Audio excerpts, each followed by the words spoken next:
آفات اللسان آج کے اس پروگرام کا موضوع ہے۔ اللہ تعالیٰ نے انسان کو بہت سی نعمتوں سے نوازا ہے۔ اس میں ایک عظیم نعمت زبان ہے۔ یہ زبان دو دھاری تلوار ہے۔ اگر اس کو اللہ کی اطاعت کے اندر، مثلاً قرآن مجید، فرقان حمید کی تلاوت، نیکی کا حکم، برائی سے روکنا، مظلوم کی مدد کرنے کے لیے استعمال کیا جائے، تو یہ وہی کام ہے جو ایک مسلمان سے مطلوب ہے۔ اور اگر اس زبان کو شیطان کی اطاعت میں لگا دیا جائے، مسلمانوں کے درمیان تفریق کرنے کے لیے جھوٹ، بہتان تراشی، غیبت، چغلی، مسلمانوں کی عصمتوں کو پامال کرنے کے لیے استعمال کیا جائے، تو یہ ظاہر بات ہے وبال جان ہے، مسلمانوں پر حرام ہے۔ اللہ رب العالمین نے ارشاد فرمایا، یہ لوگوں جو ایمان لائے ہو، اللہ سے ڈرو اور بات ایسی کرو جو بالکل سیدھی اور سچی ہو۔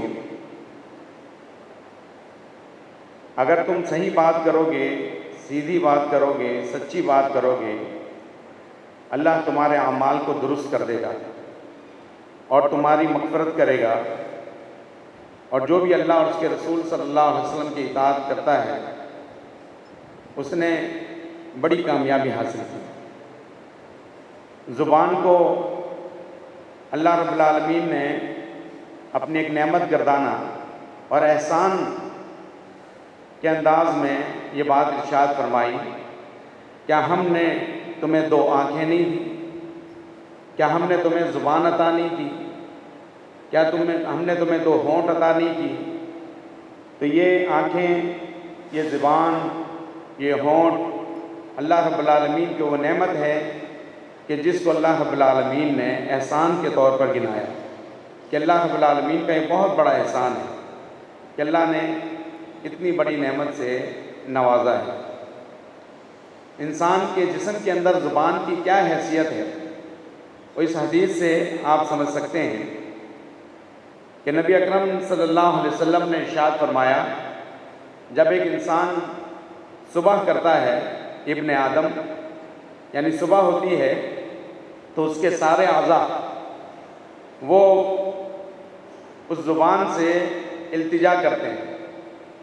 اذا اصبح ابن آدم فإن الأعضاء كلها تكفر اللسان، سب زبان سے التجا کرتے ہیں، درخواست کرتے ہیں، اتق اللہ فینا، ہمارے بارے میں اللہ سے ڈرتے رہو۔ اگر تم سیدھی رہے تو ہم بھی سیدھے رہیں گے، اور اگر تو ٹیڑھی ہو گئی، زبان سے کہتے ہیں سارے اعضاء، تو ہم بھی ٹیڑھے ہو جائیں گے۔ یعنی تمہاری اس زبان سے ہمارے اعضاء کی سلامتی ہے۔ یہ ترمذی کی حدیث ہے جو میں نے آپ کے سامنے بیان کی۔ اسی طرح آپ صلی اللہ علیہ وسلم نے یہ بات ارشاد فرمائی، ان العبد لیتکلم بالکلمۃ من رضوان اللہ، کبھی انسان اپنی زبان سے اللہ کی رضا کا کوئی کلمہ کہہ دیتا ہے اور اس کو اس کی پرواہ نہیں ہوتی کہ اس نے کتنی بڑی بات کہہ دی ہے، بس وہ نیکی کی کوئی بات کہہ دیتا ہے، اچھی کوئی بات کہہ دیتا ہے، اللہ کی رضا کی کوئی بات کہہ دیتا ہے، اب اس کو اس کا اندازہ نہیں ہے کہ میں کتنی بڑی بات کہہ چکا ہوں۔ نبی صلی اللہ علیہ وسلم نے فرمایا، اس بات کی وجہ سے اس کے درجات بلند ہو جاتے ہیں اور اس کے لیے جنت واجب ہو جاتی ہے۔ اور فرمایا نبی صلی اللہ علیہ وسلم نے، وَإِنَّ الْعَبْدَ لِيَتَكَلَّمَ بِالْكَلِمَةِ مِنْ سَخْطِ اللَّهِ، اور بسا اوقات بعض لوگ ایسی بات کر جاتے ہیں اللہ کی ناراضگی کی، اور اس کو پرواہ نہیں ہوتی کہ میں کتنی بڑی بات کہہ چکا ہوں، اور اللہ رب العالمین اس کی وجہ سے اس کو جہنم کے اندر ڈال دیتا ہے۔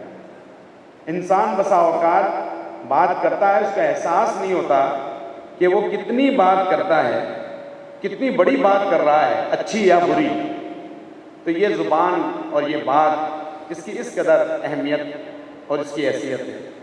نبی اکرم صلی اللہ علیہ وسلم نے فرمایا اکثر خطایا ابن آدم فی لسانہ، اکثر خطا ابن آدم جو کرتا ہے اپنی زبان کی وجہ سے کرتا ہے۔ جو انسان کی خطائیں ہوتی ہے اس کی بڑی وجہ جو ہے وہ زبان ہے۔ زبان کی آفات کا یہاں پر تذکرہ کیا گیا، آفات اللسان، زبان کی آفتیں، وہ کون سے کام ہے، وہ کون سی آفتیں ہیں کہ جو انسان زبان کے ذریعے سے کر بیٹھتا ہے۔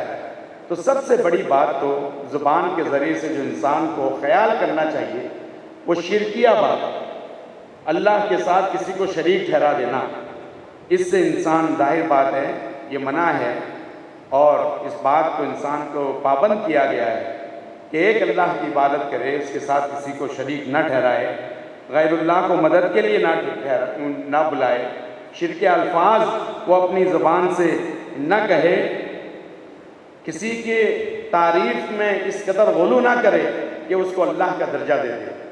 تو انسان کو سب سے پہلی بات جو اس آفات سے جو ہے انسان، آفات اللسان میں سے جو چیز ہے وہ ہے شرک، کہ انسان کو اس سے بچنا چاہیے۔ اسی طرح ایک اور بات، اللہ پر افترا پردازی، اللہ پر جھوٹ گڑھ لینا۔ بسا اوقات جو ہے انسان کوئی بات کرتا ہے اور پھر اس کو منسوب کر دیتا ہے اللہ کی طرف، حالانکہ واضح طور پر قرآن اور حدیث کے اندر اس بات کی مذمت کی گئی۔ مثلا کوئی یہ کہے کہ یہ اللہ کا حکم ہے، کوئی اپنی بات کر رہا ہے اور بات کرتے کرتے وہ کہتا ہے اللہ کا حکم ہے، حالانکہ اللہ کا حکم نہیں ہے۔ کبھی کہتا ہے یہ حلال ہے، یہ حرام ہے، حالانکہ ایسا نہیں ہے۔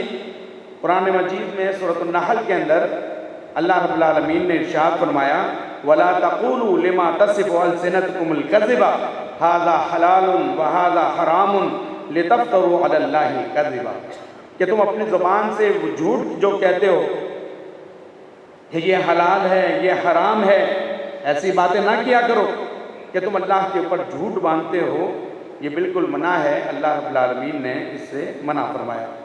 اسی طرح اللہ کے رسول صلی اللہ علیہ وسلم پر جھوٹ بول دینا، نعوذ باللہ، کہ انسان کوئی بات کرے اور اس کو منسوب کر دے نبی اکرم صلی اللہ علیہ وسلم کی طرف، یہ بھی آفات اللسان میں سے ہے، زبان کی آفتیں، کہ اللہ کے رسول صلی اللہ علیہ وسلم کی من گھڑت باتیں آپ صلی اللہ علیہ وسلم کی طرف منسوب کر دے۔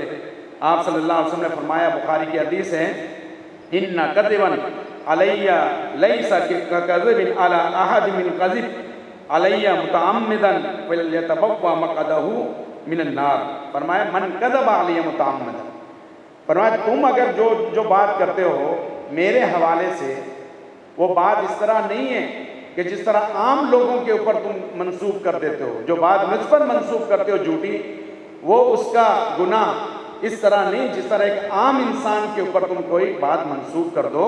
فرمایا کہ اگر میری طرف کوئی ایسی بات منسوب کی جو صحیح نہیں ہے تو وہ اپنا ٹھکانہ جہنم کے اندر بنا دے۔ میرے حوالے سے تم اس طرح بات کر دیتے ہو کہ ایک عام انسان کی طرف اگر تم منسوب کر دو تو اس کا اتنا بڑا گناہ نہیں ہے جتنا گناہ میرے طرف آپ منسوب کر دیں۔ آپ صلی اللہ علیہ وسلم نے فرمایا کہ یہ نبی اکرم صلی اللہ علیہ وسلم کی حدیث ہے، یہ آپ صلی اللہ علیہ وسلم نے فرمایا۔ اس طرح بہت سارے لوگ جو ہے یہ بات کہہ جاتے ہیں، اس کو اتنی بڑی بات نہیں سمجھتے، حالانکہ اللہ کے رسول صلی اللہ علیہ وسلم نے فرمایا من کذب علی متعمدا، جس نے مجھ پر جان بوجھ کر کوئی بات گڑھی تو وہ اپنا ٹھکانہ جہنم کے اندر بنا دے۔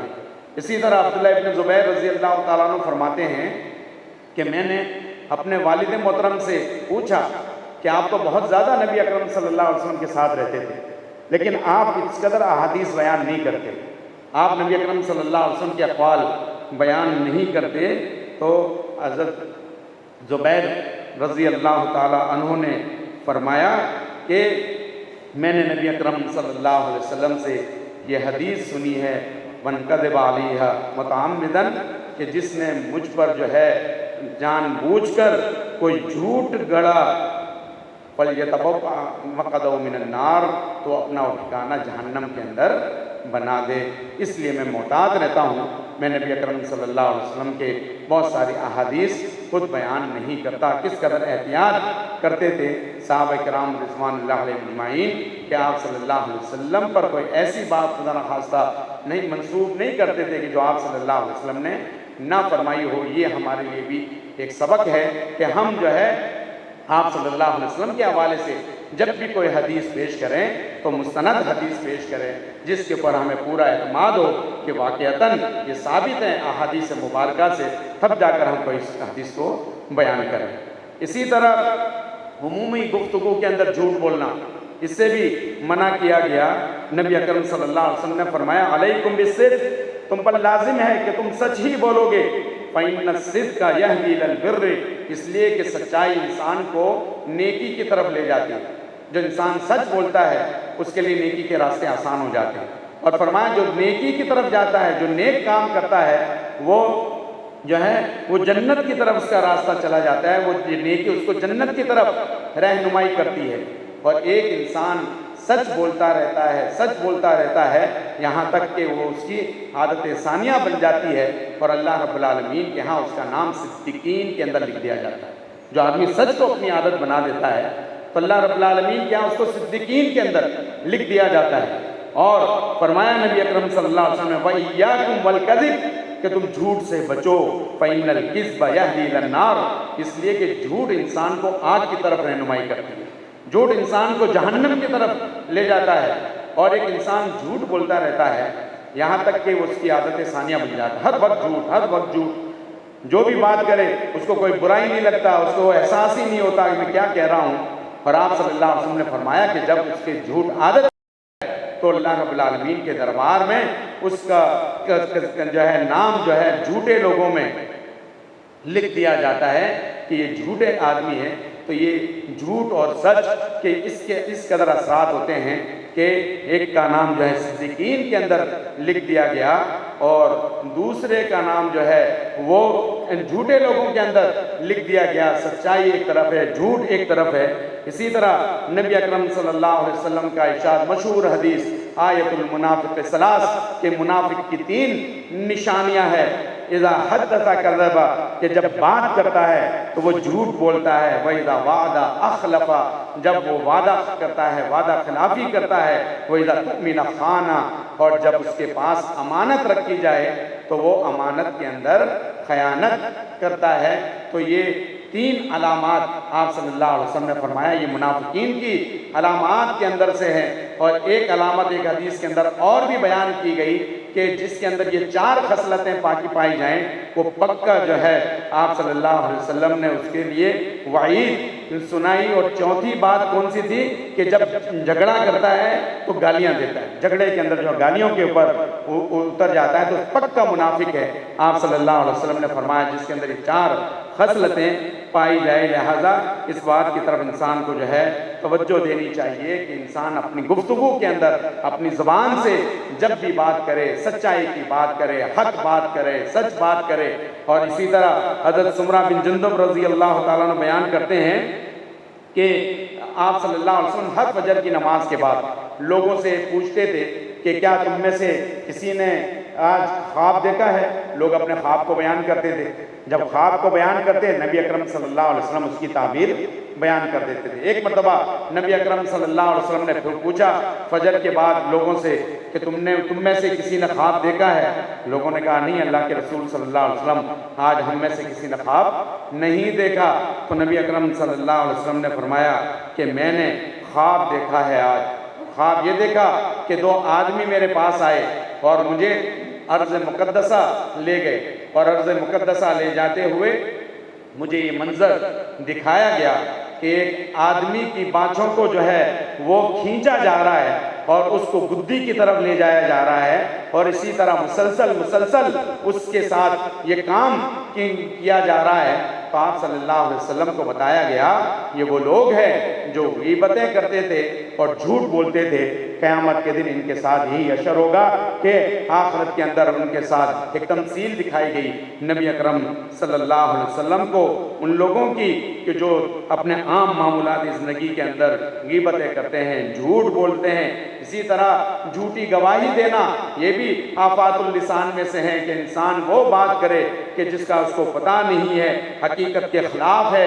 حضرت ابوبکر صدیق رضی اللہ تعالیٰ عنہ فرماتے ہیں کہ نبی اکرم صلی اللہ علیہ وسلم نے فرمایا الا انبئکم باکبر الکبائر، کیا میں تمہیں بڑے گناہوں میں سے بڑے گناہ نہ بتاؤں؟ کون سے وہ بڑے گناہ ہے؟ تو صحابہ نے کہا اللہ کے رسول صلی اللہ علیہ وسلم ضرور بتائیے کون سے بڑے بڑے گناہ ہیں۔ آپ صلی اللہ علیہ وسلم نے خود ہی سوال کیا اور پھر جواب دیا نبی اکرم صلی اللہ علیہ وسلم نے، اور حدیث مبارکہ کے اندر آتا ہے، یہ بخاری اور مسلم دونوں میں یہ روایت نقل کی گئی ہے کہ نبی صلی اللہ علیہ وسلم نے 3 مرتبہ پوچھا کیا میں تمہیں بڑے گناہ نہ بتاؤں کہ بڑے گناہ کون کون سے ہیں؟ صحابہ نے کہا اللہ کے رسول صلی اللہ علیہ وسلم ضرور بتائیے بڑے گناہ کون سے ہیں؟ آپ صلی اللہ علیہ وسلم نے فرمایا الاشراک باللہ وعقوق الوالدین، اللہ کے ساتھ شرک کرنا اور والدین کی نافرمانی کرنا، یہ بڑے گناہوں میں سے اللہ کے ساتھ شرک کرنا، والدین کی جو ہے نافرمانی کرنا۔ نبی اکرم صلی اللہ علیہ وسلم سہارا لے کر بیٹھے ہوئے تھے اور آپ نے پھر سہارا چھوڑ دیا، 2 باتیں کہہ دی کہ الاشراک باللہ وعقوق الوالدین، اللہ کے ساتھ شرک کرنا اور والدین کی نافرمانی کرنا، بڑے گناہ کبیرہ گناہوں میں سے یہ گناہ شامل ہے۔ اور آپ صلی اللہ علیہ وسلم نے جب تیسری بات بتائی تو اپنے سہارے کو چھوڑ دیا، اور سہارے کو چھوڑ کر آپ صلی اللہ علیہ وسلم نے فرمایا الا وقول الزور وشہادت الزور، الا وقول الزور وشہادت الزور، الا وقول الزور وشہادت الزور۔ حضرت ابوبکر صدیق رضی اللہ تعالیٰ عنہ نے فرمایا کہ اتنی بار آپ صلی اللہ علیہ وسلم یہ بات کہہ رہے تھے کہ ہم نے دل میں خیال کیا کاش نبی صلی اللہ علیہ وسلم خاموش ہو جائیں کہ خبردار جھوٹی بات کہنا، جھوٹی گواہی دینا، جھوٹی بات کہنا، جھوٹی گواہی دینا، جھوٹی بات کہنا، جھوٹی گواہی دینا۔ آپ صلی اللہ علیہ وسلم مسلسل خاموش نہیں ہو رہے تھے اور بار یہ بات بیان کر رہے تھے کہ حضرت ابوبکر صدیق رضی اللہ تعالیٰ عنہ فرماتے ہیں کہ دل میں خیال آیا کہ کاش نبی اکرم صلی اللہ علیہ وسلم خاموش ہو جائیں۔ تو یہ متفق علیہ حدیث ہے۔ اسی طرح آفات اللسان میں یہ بھی ہے کہ کسی لوگوں کو ہنسانے کے لیے انسان جھوٹ بولے کہ میری باتوں سے لوگ ہنسیں، تفریح لیں، تو اس سے بھی منع کیا گیا۔ آپ صلی اللہ علیہ وسلم نے فرمایا وَيْلٌ لِلَّذِي يُحَدِّثُ بِالْحَدِيثِ لِيُضْحِكَ، ہلاکت ہے اس شخص کے لیے کہ وہ بات کرتا ہے اس لیے تاکہ لوگ جو ہیں ہنسیں، قوم اس کے اوپر ہنسے، فَيَكْذِبُ، اور جھوٹ کے ذریعے سے لوگوں کو ہنسانے کی کوشش کرتا ہے۔ وَيْلٌ لَهُ وَيْلٌ لَهُ، ہلاکت ہے ایسے شخص کے لیے، ہلاکت ہے ایسے شخص کے لیے کہ جھوٹ گھڑ کر لوگوں کو ہنسانے کی کوشش کرتا ہے۔ نبی اکرم صلی اللہ علیہ وسلم نے جھوٹ میں بھی جو ہے مذاق کے اندر بھی جھوٹ بولنے سے منع کیا کہ مذاق کے اندر بھی تم جھوٹ نہ بولو، تفریح کے اندر بھی تم جھوٹ نہ بولو، لوگوں کو ہنسانے کے لیے جھوٹ نہ بولو۔ یا آفات اللسان کے اندر یہ شامل ہے لوگوں کا مذاق اڑانا، برے القاب سے یاد کرنا، غیبت کرنا۔ سورۃ الحجرات کے اندر بڑی تفصیل کے ساتھ یہ آفات اللسان کو بیان کیا گیا ہے کہ انسان جو ہے کسی کا مذاق اڑائے، برے القاب سے ان کو یاد کرے، غیبتیں کرے۔ یا ایھا الذین آمنوا لا یسخر قوم من قوم عسى ان یکونوا خیرا منهم ولا نساء من نساء عسى ان یکونا خیرا منهن۔ اے لوگوں جو ایمان لائے ہو، مرد مردوں کا مذاق نہ اڑائیں، ہو سکتا ہے کہ وہ ان سے بہتر ہوں جن کا مذاق اڑایا جاتا ہے۔ عورتیں عورتوں کا مذاق نہ اڑائیں، ہو سکتا ہے وہ ان سے بہتر ہوں جن کا مذاق اڑایا جاتا ہے۔ یہ اللہ رب العالمین نے اس مقام پر جو ہے منع کر دیا گیا کہ منع کیا کہ مذاق ایک دوسرے کا نہ اڑاؤ۔ مذاق جب اڑاتا ہے انسان دوسروں کی دل آزاری ہوتی ہے۔ برے القاب سے منع کیا گیا ولا تلمزوا انفسکم ولا تنابزوا بالالقاب، آپ جو ہے ایک دوسرے کو تان و تشنیع کا نشانہ نہ بناؤ، برے القاب سے لوگوں کو نہ پکارو۔ ان ساری چیزوں سے احادیث میں قرآن مجید کے اندر منع کیا گیا، واضح طور پر بتا دیا گیا کہ یہ چیزیں نہ کرو۔ یہ زبان کے ذریعے سے تم لوگوں کو جو تکلیف پہنچاتے ہو اس سے باز آ جاؤ، اور اس کی وجہ سے انسان کس قدر جو ہے وہ نقصان اٹھائے گا۔ اور یہاں تک کہ بعض احادیث کے اندر آگے حدیث میں بیان کروں گا کہ اونھے منہ ایسے لوگوں کو جہنم کے اندر ڈال دیا جائے گا. ولا یغتب بعضکم بعضا ایحب احدکم ان یاکل لحم اخیہ میتا فکرہتموہ. اور ایک دوسرے کی غیبتیں نہ کرو. کیا تم میں سے کوئی شخص پسند کرے گا کہ اپنے مردہ بھائی کا گوشت کھائے؟ وہ تو تمہیں ناپسند ہے. تو غیبت سے بھی اللہ رب العالمین نے منع فرمایا کہ غیبت سے بھی بچو. غیبت بھی انسان اپنی زبان کے ذریعے سے غیبت کرتا ہے. اور آپ صلی اللہ علیہ وسلم نے فرمایا اتدرون ما الغیبہ، کیا تمہیں معلوم ہے کہ غیبت کیا ہے؟ صحابہ کرام سے پوچھا کہ صحابہ کرام غیبت کیا ہے؟ تو صحابہ کرام عموماً جب آپ صلی اللہ علیہ وسلم اس طرح کے سوال کرتے تھے تو وہ کیا کہتے تھے؟ واللہ عالم ورسولہ، اللہ اور اس کے رسول صلی اللہ علیہ وسلم بہتر جانتے ہیں. کہ اللہ یہ نبی صلی اللہ علیہ وسلم آپ جو پوچھ رہے ہیں اللہ اور اس کے رسول صلی اللہ علیہ وسلم بہتر جانتے ہیں. پھر آپ صلی اللہ علیہ وسلم خود ہی اس کا جواب دے دیا کرتے تھے. تو آپ صلی اللہ علیہ وسلم نے پھر غیبت کی تعریف فرمائی کہ غیبت یہ ہے ذکر کا خاکا بما یکرہ، کہ تم اپنے بھائی کا ذکر اس طرح کرو کہ اس کی غیر موجودگی میں کہ اس کو ناگوار گزرے. جب وہ موجود نہیں ہے، جب اس کو پتا چلے کہ کسی محفل میں کسی کے سامنے میرا اس طرح تذکرہ کیا گیا ہے تو اس کو کیا گزرے؟ ناگوار گزرے. نبی صلی اللہ علیہ وسلم نے جب یہ بات کہی تو صحابہ کرام رضوان اللہ علیہ مجمعین نے پوچھا کیا یہ اللہ کے رسول صلی اللہ علیہ وسلم وہ بات جس کا ہم تذکرہ کر رہے ہیں وہ ہمارے بھائی میں موجود ہو پھر بھی غیبت ہے؟ تو نبی صلی اللہ علیہ وسلم نے فرمایا تبھی تو غیبت ہے، اور اگر وہ بات موجود نہ ہو تو وہ تو بہتان ہے، اور بہتان اس سے بھی بڑا گناہ ہے. یعنی وہ بات عموماً یہ آپ نے دیکھا ہوگا ہم 10 لوگ یا 2-4 لوگ آپس میں بیٹھے ہیں کسی کا تذکرہ کر رہے ہیں. اچھا ہمیں احساس ہو بھی گیا کہ ہم غیبت کر رہے ہیں تو کیا اس کی تعویل پیش کرتے ہیں یار یہ بات تو میں اس کے سامنے بھی کہہ دیتا ہوں، میں تو گھبراتا نہیں ہوں، میں ڈرتا نہیں ہوں، میں یہ بات اس کے سامنے کہہ دیتا ہوں. اس طرح جو ہے اپنی صفائی پیش کرنے کی کوشش کرتے ہیں حالانکہ وہ غیبت کر رہا ہوتا ہے اور اس کی وہ صفائی پیش کر رہا ہوتا ہے. تو یہ بھی ایک فیشن بن چکا ہے کہ میں جو بات کر رہا ہوں میں تو اس کے سامنے بھی کرتا ہوں، میں اس کے سامنے. آپ اپنے اس بھائی کا تذکرہ کیوں کر رہے ہیں جو آپ کی محفل کے اندر موجود نہیں ہے؟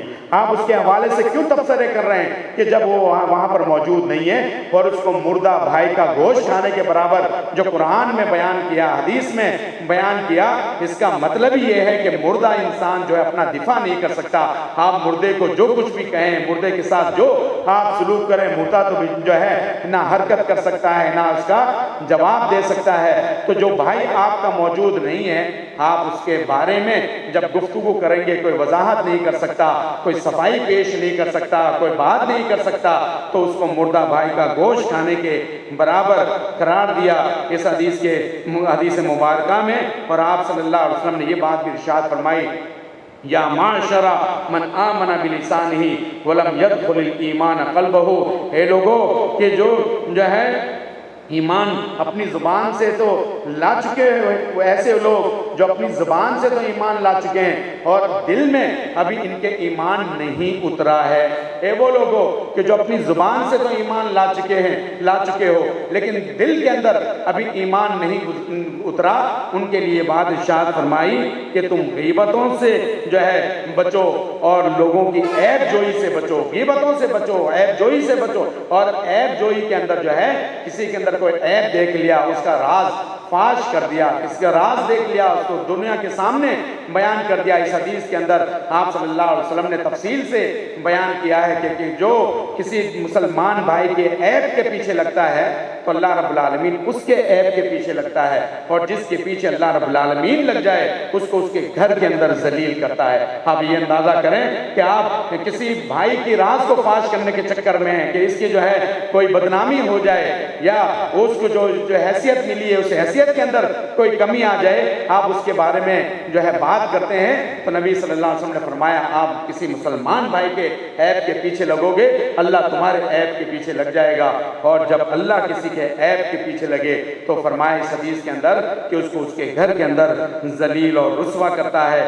کسی کے اوپر لعنت بھیجنا یہ بھی منع کیا گیا ہے کہ آپ جو ہے وہ لعنت بھیجیں کسی بھی شخص کے اوپر. اور نبی صلی اللہ علیہ وسلم نے یہ بات ارشاد فرمائی ان العبد اذا لعن شیئا، جب انسان کسی کے اوپر جو ہے لعنت کرتا ہے صعدت اللعنت الی السماء، وہ لعنت آسمان کی طرف جاتی ہے. ذرا غور سے سنیں، انسان کسی کے اوپر لعنت کرتا ہے، اس حدیث کے اندر کیا بات ارشاد فرمائے گی؟ جب انسان کسی کے اوپر لعنت کرے وہ لعنت جاتی ہے آسمان کی طرف. فرمایا حدیث کے اندر آسمان پر جاتے ہیں تو آسمان کے دروازے بند ہوتے ہیں. جب آسمان کے دروازے بند ہوتے ہیں پھر زمین کی طرف لعنت آتی ہے، اور زمین کے اوپر آتی ہے، زمین کے دروازے بھی بند ملتے ہیں اس کو. پھر وہ دائیں طرف جاتی ہے وہ لعنت، جب دائیں طرف جاتی ہے وہاں بھی راستہ نہیں ملتا. پھر وہ بائیں طرف جاتی ہے، جب بائیں طرف جاتی ہے تو لعنت کا وہاں بھی راستہ نہیں ملتا. پھر یہ لعنت اس شخص کی طرف لوٹائی جاتی ہے کہ جس پر لعنت کی ہے، جس پر لعنت کی ہے اس کی طرف لوٹائی جاتی ہے. جب وہاں پر یہ لعنت بھیجی جاتی ہے اور وہ اس کا حقدار نہ ہو، اس لعنت کا، وہ اس لعنت کا حقدار نہ ہو، تو لعنت پلٹ کر اسی کی طرف جاتی ہے جس نے لعنت بھیجی. اگر وہ لعنت کا حقدار نہیں ہے تو جس نے لعنت بھیجی اسی کی طرف وہ لعنت جاتی ہے. کس قدر جو ہے سبق آموز یہ حدیث ہے. جب بھی انسان بات کرے سوچ سمجھ کر کرے کہ حقیقت پر مبنی ہے یا نہیں ہے، مجھے کرنی چاہیے یا نہیں کرنی چاہیے.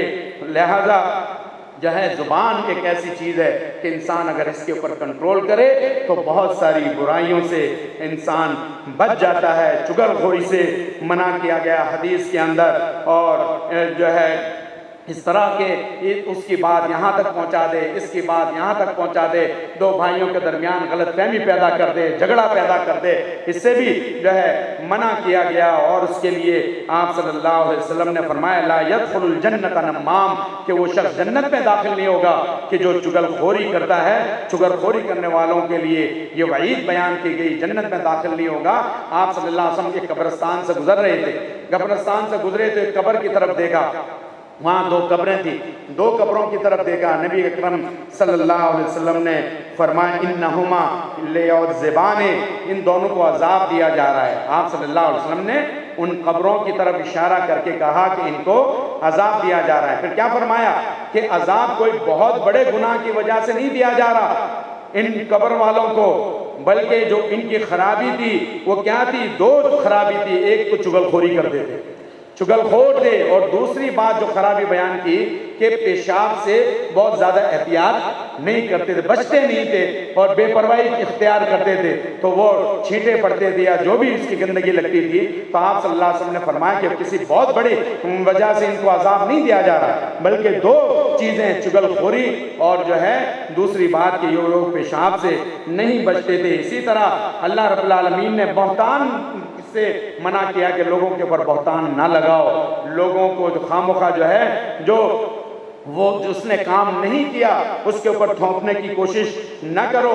اللہ رب العالمین نے سورہ نور میں فرمایا ان الذین یرمون المحصنات الغافلات المؤمنات لعنوا فی الدنیا والآخرہ ولہم عذاب علیم. بے شک وہ لوگ جو تہمتیں لگاتے ہیں محسنات کے اوپر، غافلات جن کو پتہ ہی نہیں ہے بیچاروں کو کہ ان کے اوپر کیا الزامات لگائے جا رہے ہیں، ان مومنات کو پتہ نہیں ہے، ایسے لوگوں کے لیے جو بہتان لگاتے ہیں دنیا اور آخرت کے اندر لعنت ہے، ان کے لیے عذاب علیم ہے کہ جو تہمتیں لگاتے ہیں لوگوں کے اوپر. اور فرمایا والذین یرمون المحصنات ثم لم یأتوا بأربعۃ شہداء، جو محسنات کے اوپر تہمتیں لگاتے ہیں پھر گواہ پیش نہیں کرتے، گواہ نہیں لاتے، تو کیا فرمایا اللہ رب العالمین نے کہ ایسے لوگوں کے لیے لازم ہے کہ پہلے یا تو 4 گواہ پیش کرے، اور اگر 4 گواہ پیش نہیں کرتے فجلدوہم 80 جلدہ، 80 کوڑے لگاؤ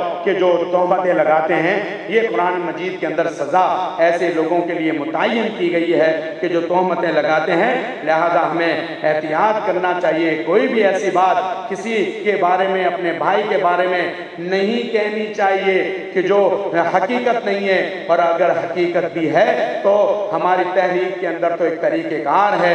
بار بار تربیت گاہوں میں اس بات کو سکھایا جاتا ہے، بتایا جاتا ہے کہ اس بھائی سے انفرادی ملاقات کرو، اس کو اس کی غلطیاں بتاؤ، اس کی جو خرابیاں ہیں وہ بتاؤ، اخلاص دل کے ساتھ، خلوص دل کے ساتھ اس کو سمجھانے کی کوشش کرو. اور آج کل تو ایک عجیب وبا جو ہے عام ہو گئی ہے کہ بس یہ جو نیٹ آ گیا ہے، یہ جو موبائل آ گیا ہے، یہ میسج کے ذریعے ذریعے سے جناب فلاں نے یہ کر دیا، فلاں نے یہ کر دیا، اور ہمارے اپنے ساتھی کہ جن کو ایک عرصہ گزر گیا اس تحریک کے اندر، ہم لوگ اس کے اندر لگ جاتے ہیں، پھر دوسرا جواب دیتا ہے، تیسرا اس کی وضاحت کرتا ہے، چوتھا اس کی جو ہے یعنی کیا ایک جو ہے ایک مذاق بن جاتا ہے۔ یہ جو قرآن و حدیث کے یہ سارے میں نے آیات اور احادیث بیان کی ہے، سب اس بات کی شاہد ہے، چاہے میسج کے ذریعے کرے، واٹس ایپ کے ذریعے کرے، فیس بک کے اندر کرے، ایسی باتیں کہ جس سے اجتماعیت خراب ہوتی ہو، کسی بھائی کے اوپر الزام لگایا جاتا ہو، یہ بالکل منع، یہ آفات اللسان میں سے ہے۔ یہ جو آفات اللسان بنائے جو میں پورا موضوع جو میں نے آپ کے سامنے جو ہے بیان کیا ہے کہ یہ بھی کہ ہم اس کو معمولی چیز سمجھتے ہیں، یہ بھی تو آپ گویا کہ آپ اپنی زبان سے ہی کہہ رہے ہیں کسی کے بھی حوالے سے، لہذا اس حوالے سے بھی ہمیں محتاط رہنا چاہیے۔ میسج کے حوالے سے، واٹس ایپ میں جو کچھ بھی ہم کہہ دیتے ہیں، لکھ لیتے ہیں، فیس بک کے اندر جو کچھ بھی دیکھتے ہیں اور جو کچھ بھی ہم تبصرے کرتے ہیں، ان ساری چیزوں کے اندر جو ہے ہمیں محتاط رہنا چاہیے۔ اللہ کے رسول صلی اللہ علیہ وسلم نے بنیاد کسی کو بتایا، خلاصہ یہی ہے کہ آپ صلی اللہ علیہ وسلم نے فرمایا من کان یؤمن باللہ والیوم الآخر فلیقل خیرا او لیصمت، پر جو شخص بھی اللہ اور اس کے رسول صلی اللہ علیہ وسلم پر ایمان لایا، آخرت پر ایمان لاتا ہے، اس کے لیے لازم ہے، بخاری کے حدیث ہے، فلیقل خیرا، کہے تو اچھی بات کہے، او لیصمت، یا خاموش ہو جائے۔ کیا ضروری ہے کہ آپ کو لازماً تبصرہ کرنا ہے؟ خاموشی ہے کہ آپ کو لازماً جواب دینا ہے؟ اگر کوئی خرابی پیدا کر رہا ہے تو اسی کے حد تک اس خرابی کو رہنے دو، آپ کیوں اس کو پھیلانے میں اس کا حق جو ہے حصہ بن جاتے ہیں؟ لہذا ان چیزوں کے اوپر ہمیں کنٹرول کرنا ہے، اور یہ جو حدیث بیان کی گئی ہے، کہنا ہے تو اچھی بات کہنی ہے، ورنہ کیا کرنا ہے؟ خاموش رہنا ہے، یا خاموش رہو تاکہ وہ برائی وہیں پر موجود رہے، آپ کی زبان سے کوئی ایسی بات نہ نکل جائے کہ جو انسان کو جو ہے اس حدیث کے مطابق جو حضرت معاذ بن جبل رضی اللہ تعالیٰ عنہ نے بیان فرمائی، یہ حدیث میں آپ کے سامنے بیان کر کے اپنی بات ختم کرتا ہوں۔ حضرت معاذ بن جبل رضی اللہ تعالیٰ عنہ فرماتے ہیں کہ ہم ایک سفر کے اندر تھے، سفر کے دوران جو ہے آپ صلی اللہ علیہ وسلم سے ایک مرتبہ ہم راہ چل رہے تھے کہ نبی اکرم صلی اللہ علیہ وسلم نے ہم سے پوچھا، آپ صلی اللہ علیہ وسلم نے سوال کیا چلتے ہوئے کہ بلکہ حضرت معاذ بن جبل رضی اللہ تعالیٰ عنہ فرماتے ہیں کہ میں نے سوال کیا نبی اکرم صلی اللہ علیہ وسلم سے، یا رسول اللہ اخبرنی بعمل یدخل الجنت ویباعدنی من النار، کہ اللہ کے رسول صلی اللہ علیہ وسلم ہمیں بتائیے، خبر دیجئے، ایسے کام بتائیے کہ جس کے اوپر عمل کر کے ہم جنت میں داخل ہو جائیں اور جہنم سے دور ہو جائیں۔ یہ نبی اکرم صلی اللہ علیہ وسلم ہمیں ایسی بات بتائیے کہ جس کے اوپر ہم عمل کریں تو جنت کے قریب ہو جائیں اور جہنم سے دور ہو جائیں۔ ذرا اچھی طرح اس حدیث کو سنیے گا، نبی اکرم صلی اللہ علیہ وسلم نے فرمایا تم نے ایک بہت بڑا سوال کیا ہے معاذ، تم نے بہت بڑا سوال کیا، اللہ جو ہے جس کے لیے آسان کر دے تو اس کے لیے اس کے اوپر عمل کرنا بہت آسان ہے، جو میں تمہیں بتانے جا رہا ہوں۔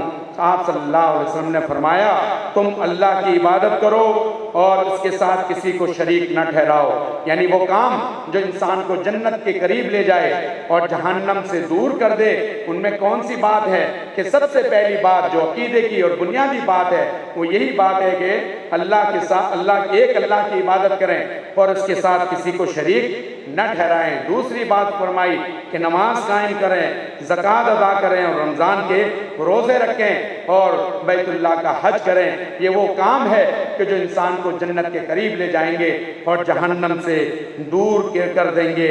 اور پھر نبی اکرم صلی اللہ علیہ وسلم نے فرمایا کیا میں تمہیں خیر کے دروازے نہ بتاؤں؟ یہ دوسری بات فرمائی، کیا میں تمہیں خیر کے دروازے نہ بتاؤں؟ فرمایا روزہ ڈھال ہے، یعنی برائی سے بچنے کا، صدقہ گناہوں کو مٹا دیتا ہے، اور آپ صلی اللہ علیہ وسلم نے فرمایا آدھی رات میں تہجد ادا کرنا یہ انسان کو جنت کے قریب اور جہنم سے دور لے جاتی ہے۔